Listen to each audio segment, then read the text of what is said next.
Azərbaycanın daxili işlər orqanlarında uzun illər səmərəli fəaliyyət göstərmiş, ləyaqətli dövlət qulluqçusu və tanınmış xeyriyyətçi Mübariz Əhədov vəfat edib. Mübariz Ağamirzəoğlu Əhədov 1966-cı il mayın 25-də Sumqayıt şəhərində anadan olub. O hələ gənc yaşlarından dövlətə və xalqa xidmət etməyə qarşısına məqsəd qoymuş və bu yolda öz peşəsinə sədaqətlə yanaşmış bir şəxsiyyət kimi tanınıb. Uzun illər Daxili İşlər Nazirliyinin Baş Dövlət Yol Polisi İdarəsinin qeydiyyat imtahan və texniki baxış şöbəsində müxtəlif məsul vəzifələrdə çalışıb. Peşəkar fəaliyyəti ərzində prinsipiallığı, obyektivliyi və səmimiliyi ilə həm iş yoldaşlarının, həm də vətəndaşların hörmətini qazanan Mübariz Əhədov sonuncu dəfə Lənkəran şəhərində yerləşən 5 saylı rayonlar arası qeydiyyat imtahan və texniki baxış şöbəsinin rəisi vəzifəsində çalışıb. 2021-ci ildə təqaüdə çıxmasına baxmayaraq, cəmiyyətdə nüfuzlu və fəallığı ilə yadda qalıb. Onun fəaliyyəti yalnız xidmətlə məhdudlaşmayıb.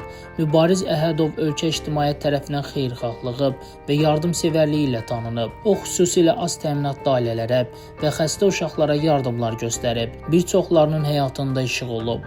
Ramazan və Qurban bayramlarında, həmçinin digər mühüm günlərdə etdiyi yardım aksiyaları ilə insanların dualarını qazanıb. Onun bu əməlləri heç vaxt unudulmayacaq. Mübariz Əhədov həm də ölkənin tanınmış iş adamı, mərhum Ağamirzə Əhədovun oğludur. Xatırladaq ki, Ağamirzə Əhədov 2016-cı ildə vəfat edib və Sumqayıtda yerləşən regionun ən məşhur ticarət mərkəzlərindən biri olan Karvan Ticarət Mərkəzinin qurucusu və sahibi kimi tanınıb. Atasının yolunu xeyriyyətçilik sahəsində də davam etdirən Mübariz Əhədov sadə və təvazökar həyat tərzi ilə seçilirdi. Mübariz Əhədov uzun sürən xəstəlikdən sonra 2025-ci il mayın 26-sında 59 yaşında vəfat edib. Ailəli olan mərhumun 2 oğlu yadigar qalıb. Onun vəfatı yalnız ailəsi və yaxınları üçün deyil, onu tanıyan hər kəs üçün böyük itkidir.